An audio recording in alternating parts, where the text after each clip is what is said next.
আল্লাহর রহমতে সরকার গঠন করতে পারলে আমরা দেশের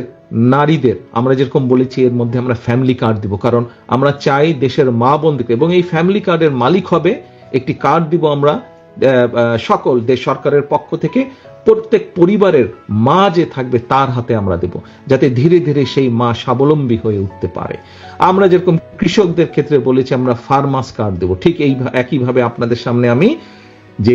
চিকিৎসার যে বিষয়টি সেটি সংক্ষেপে আমি দুইটি পরিকল্পনার কথা আপনাদের সামনে তুলে ধরলাম। এইভাবে ঠিক আমাদের শিক্ষার ক্ষেত্রে পরিকল্পনা আছে, কিভাবে আমরা আমাদের আগামী দিনের যে ভবিষ্যৎ ছেলেমেয়েরা তাদেরকে আমরা গড়ে তুলবো, তাদেরকে আমরা বিভিন্ন রকম ছোটবেলা থেকে তাদেরকে আমরা কয়েকটি ভাষা শেখাবো, তাদেরকে আমরা খেলাধুলায় এক্সপার্ট করব, তাদেরকে আমরা বিভিন্ন সংস্কৃতিতে এক্সপার্ট করব, যাতে শুধু পড়ালেখা না, পড়ালেখার পাশাপাশিও তাদের বিভিন্ন রকম কোয়ালিটি থাকে, যাতে তারা জীবনে সাথে সাথে তারা